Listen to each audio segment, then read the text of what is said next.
Last week, Friday, President Muhammadu Buhari presented his final budget of 20.51 trillion as his tenure in office gradually comes to an end. The president made the presentation to a joint session of the National Assembly at the temporary chamber of the House of Representatives. While presenting the details, President Buhari said the 2023 transition budget was designed to address critical issues and lay a solid foundation for the incoming administration. The bill, which was tagged Budget of Fiscal Sustainability and Transition, has been criticized by economists around the country due to the budget being above its revenue. According to the president, the expected revenue should hit about 16.87 trillion. So joining us on the morning show as we take a look at the budget, the Buhari's latest budget, is Professor Nwokoma, Professor of Financial Economics and Director of Center for Economic Policy Analysis, University of Lagos. He was recently conferred with a fellowship of the Nigerian Economic Society at the 2022 annual conference for the society held in Kano, Nigeria. Welcome to the show and congratulations on your fellowship, sir. The argument is out there. Thank you. When you look at our budget cycle, even the parameters, we get it wrong with the parameters, the benchmarks in the first place, and also looking at the fact that there's going to be a big debt overhang, a deficit overhang, as we've always taken in this country. So where does fiscal discipline come in all of this? Yeah, that's a tough question that I believe government should be able to answer, but we'll try to assist by providing some kind of insights. I think the problem over the years for Nigeria has been this issue of fiscal discipline. And it's not surprising that government itself has been able to tag the budget of fiscal sustainability because they know they have not been doing that. And I think it's something that they think they should focus on because over the years, people have been making this point that there's a lot of fiscal indiscipline in the management of our resources over time. And particularly, it's not just this particular government. Before Buhari came into office, 2015, there's been this issue of not having a well-functioning budget. And since this government, let us now be particular about this, the current administration, since they came into office, none of the budgets have actually performed as expected, not one. And last year, as of July, we can see that about half of the money that was expected to have been realized, we are realized about half or thereabout. And then we've already incurred over 4 trillion in deficit and all that. So it's an issue which has a lot of implications, the issue of the level of borrowing. And each year we incur a deficit, we add to the public debt. And I think it's a critical issue. And it's like an ongoing thing. In fact, we now borrow to pay debt. So it's like the margin, the volume of debt keeps on increasing. And it's like we need to talk about how to get out of this trap. We are getting into a trap. And currently, the debt we have, in my opinion, is not sustainable. And so unless something is done, there could be taking the part of Venezuela. So I think it's an issue that is very, very critical. Well, Prof, talking about debt, I mean, one of the things the president said at the budget presentation is that we're still within manageable threshold. And that the average threshold elsewhere is about 55%, in fact, internationally. And the global average is about 99%. And that's not really something that we have to worry about. Well, that's what, he said. But there was a subject we were discussing this morning, which is a story in the papers. Members of the Senate saying that the proposal to remove fuel subsidy by end of May 2023, in order to have room for capital projects, is not acceptable to some senators. They say, that would be like wrong footing the next administration right from day one, and that they will prefer fuel subsidy to remain till December 2023 to give the next government, next administration, time to settle down. What do you think?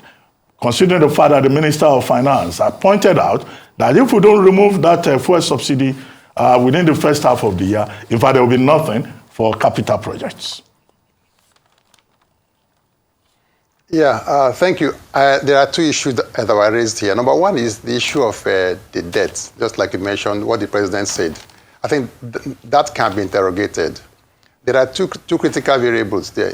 Talking about debt to GDP ratio, which is about 23 or so percent. So on that count, Nigeria is doing well because the government had a self-imposed margin of about 40% debt to GDP, which actually was still below, even below the one set by the World Bank IMF. But the issue is that GDP does not pay debt. GDP does not pay debt, at least in the short and medium term. So if you keep on looking at that particular criteria, debt to GDP ratio, then that will be kind of deception. The critical variable to look at when you are talking about is your capacity to pay, which is your debt service payment to revenue. If you are earning 100 naira from everywhere and they're using the whole 100 naira to pay, then what will you live on today? You have to borrow again to survive today. So to now begin to say we are okay by looking at debt to GDP ratio, that is self-deception. I think that is number one. We should look at capacity. Now we can't pay our debts. We can't pay. We even need to borrow to pay the debt of yesterday, which I think is a very, very serious issue. And I think that is on the debt. So Nigeria has a debt problem because the debt service payment to revenue ratio, because the revenue comes in, and then you use everything to pay for your debt. So that's on the debt issue. The other issue you raised is about fuel subsidy. I think that should be addressed. But, it's not just addressing that fuel subsidy issue alone. It's not a standalone issue. You must talk about domestic refining capacity for the country, which is actually missing. Because you can't be talking of importation. You are importing inflation, importing fuel, and we are talking about subsidy being removed. So you need to balance it. Government has not been able to address the domestic capacity for refining of products. Because until we do that, if you remove the fuel subsidy alone without that, then you create more problems. So I think government should remove the subsidy. That's my take on that. However, not just that alone, should be able to enhance capacity for it. So the new administration has a lot of work to do in the area of debt and the area of this subsidy, which I think government can remove them in phases. It is something, and then you can now invest in capital expenditure. But work hard on enhancing your local refining capacity. Get the refineries working. They're all there. We are all banking on Dangote refinery. But government has been spending money on Port Harcourt and other refineries. That should be, in as much as we are concerned about the subsidy, we should also be concerned about bringing these refineries to work. Then we can do a balancing, and then we'll be able to get out of this problem. But now we keep on borrowing. We talk about subsidy removal as part of our fiscal challenge. But we are also sustaining some other problem that is actually bringing up these issues. So government has to balance it and make sure that the economy gets on track. Okay. We're going to take more deficit, but currently debt to service ratio is 119%. It is the worst in the world, as stated by Economist magazine.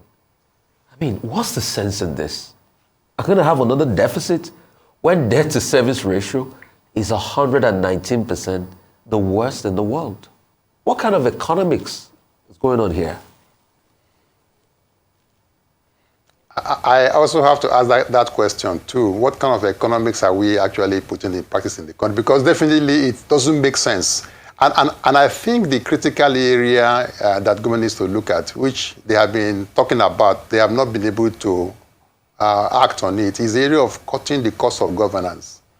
It's particularly for our political office holders, the cost of governance. Because you cannot be talking of earning 100 naira, and then you need to borrow 19 naira to add to it, to be able to pay the debt of yesterday. And then you have to borrow afresh to survive tomorrow. And then you are not cutting on your cost of governance. That's one critical area. And the other area is when you're talking about the high level of oil theft as reported. Now, in this year's budget, we have about 1.69 as the target set for oil production, a million barrels per day. And out of that, sometimes we have like 700,000 per day not accounted for oil theft. So there's no way you have that humongous level of oil theft in the economy, and then you expect not to expect to have the kind of revenue you need to sustain yourself fiscally. So the level of oil theft is humongous. And I don't know why that should happen. I don't think government can wash their hands off this, that they don't know what is going on concerning this oil theft. NNPC cannot wash their hands off. They can't be blaming somebody that for 9 years something is happening and they don't know. It doesn't flow with many of us. Government needs to put its house in order. The cost of governance. There's no sense of austerity in the country. There's no sense of austerity. The UN assembly that the president went to, how many people went with him? There's no sense of austerity at all. And yet we are borrowing and borrowing and borrowing. The jets are still being maintained. The president is still traveling as often for almost all the meetings that he is invited to. So we need to have this sense of austerity in the country. That yes, things are not going well. It's only maybe for us that government will tell them that there's no money. But there should be this sense of austerity when we have this high level of borrowing and we can't service our debts. So I think it's an area, and now we are going to have about 10.7 trillion as deficit for next year's budget. Why? As at July, we have about 42 trillion as the level of the public debt value. And we're going to, the more we incur deficit, the more we add to that. So I think there's need to have this sense of austerity in the country so that we know that there is a problem.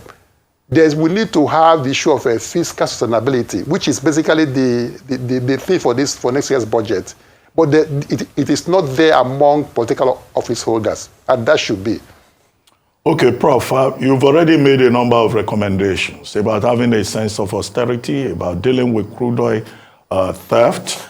The president admitted that revenue shortfall, revenue to GDP ratio is about 8%, and that to have fiscal viability, what the government needs to do is to address revenue shortages.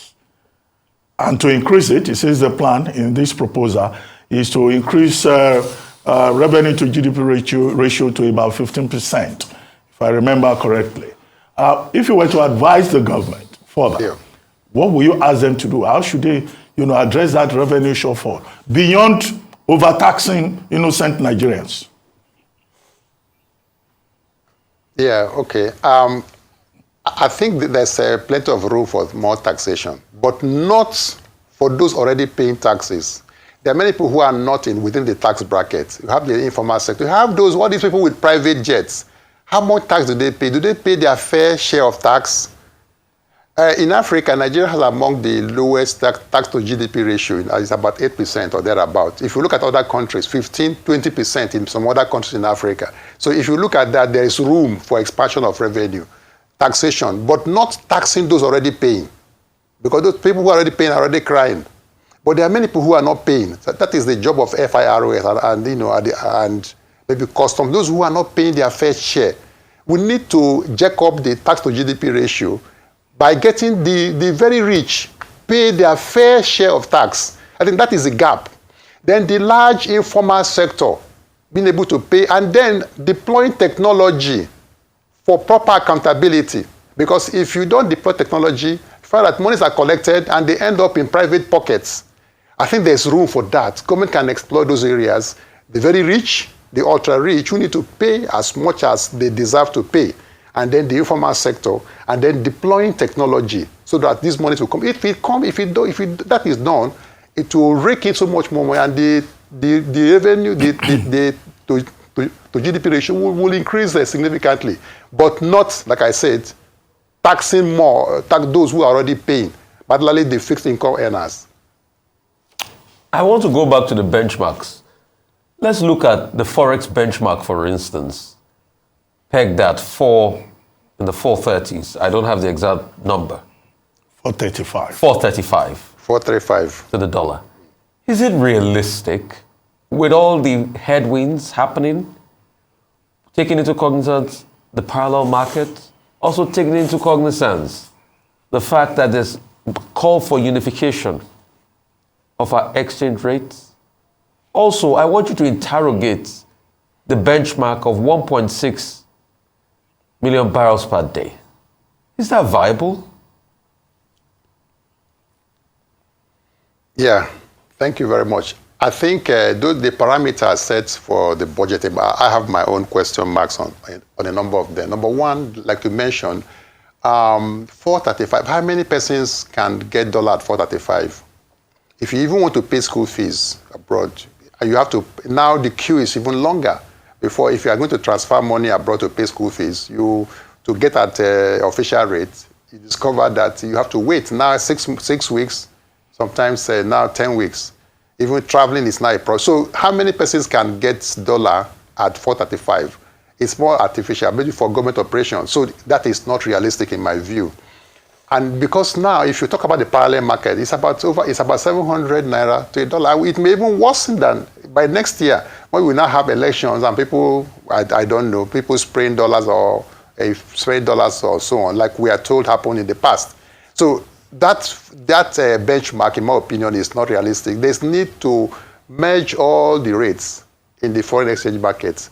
So that's an area that is not, when you begin to build a house with a false foundation, then it may create problems. Then the other, the level of production of oil, 1.69, in my view, is also not realistic. Nigeria can do more than that. You know, we need to find out what is our OPEC quota. Many other countries that are oil exporting, they are leveraging on the problem in Ukraine and Russia now to generate more revenue. But Nigeria is suffering through fuel subsidy. So it is a sad story because we are supposed to be among the countries that are really rejoicing. Angola, Algeria, all these other countries that are in Africa who are oil exporting, they are happy with what is happening, but we are not. That's a problem. So the level of oil production is also tied to the issue of the fear about oil theft. Then the other variable that is also inflation, about 70%. Inflation now is about 20-point-something%, over 20% inflation. I don't think that is realistic because with the fuel subsidy still there, even if you want to remove it, is it possible for government to realize 70% inflation rate? It's a question mark that I think they need to look at. Then the other variables about the benchmarks, the inflation, exchange rates, and GDP growth rate. Last year, did we attain that?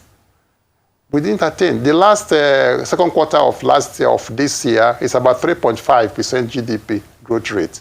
And each of these benchmarks, what we set, we hardly attain. So I think the parameters set, each of them have one question mark or the other. And we hope the price of oil is $70 per barrel. Realistic if Ukraine and Russia are still fighting. If the fight ends tomorrow, the price of oil in the world market may drop.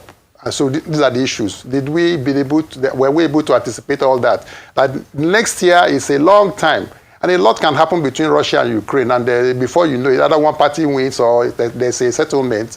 And then once that is gone, Russia will begin to release gas to Europe, and they sell oil to the world, and the price of oil may fall.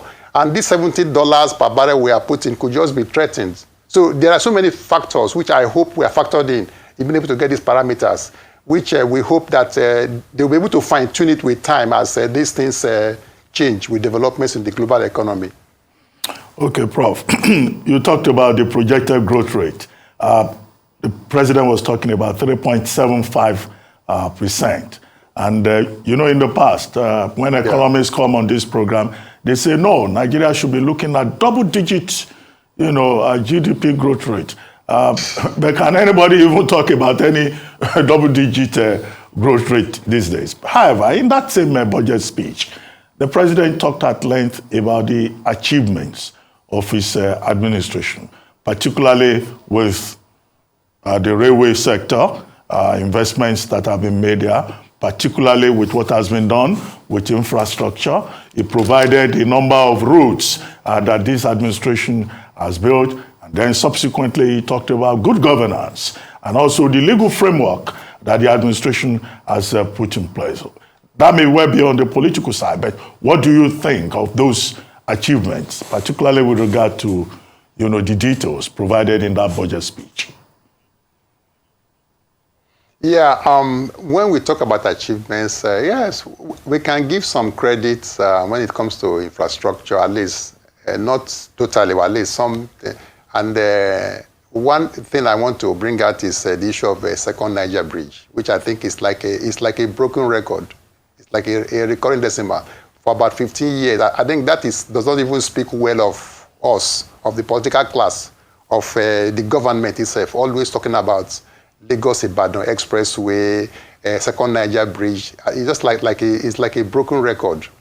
I don't know whether it would take 20 years to build a bridge. It's just like people are being stigmatized. It's really, people, they should stop talking about it. I think that they should stop talking about it. The Lagos-Ibadan Expressway, part of the job was done by the previous administration, and for 7 years, we're still talking about Lagos-Ibadan Expressway.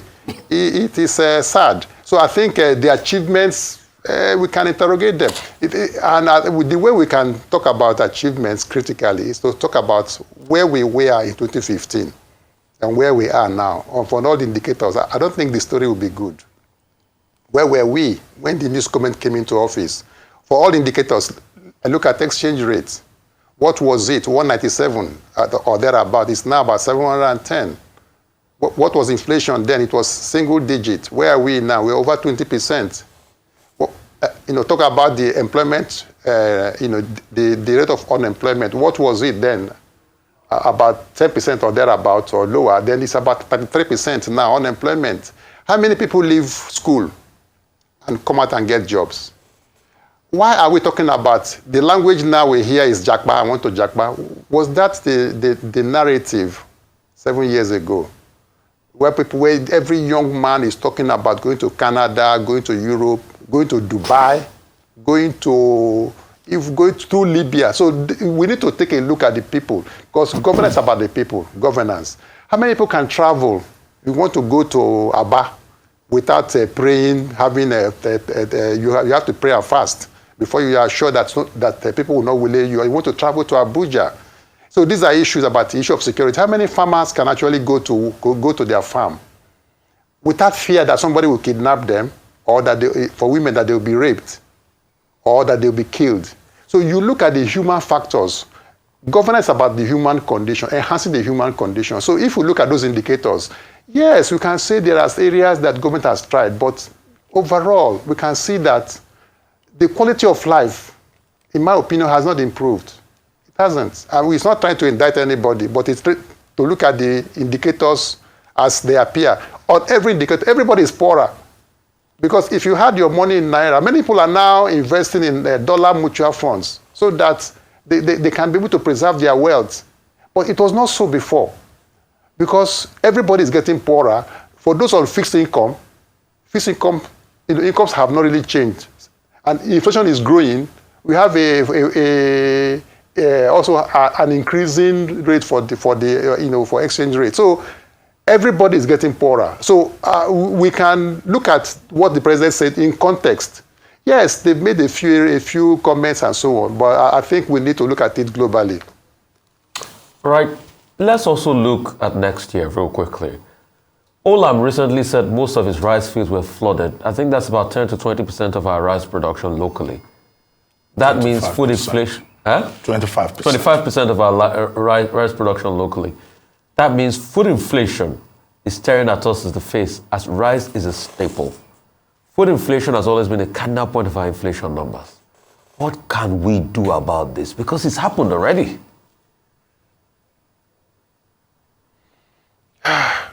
That's a tough question.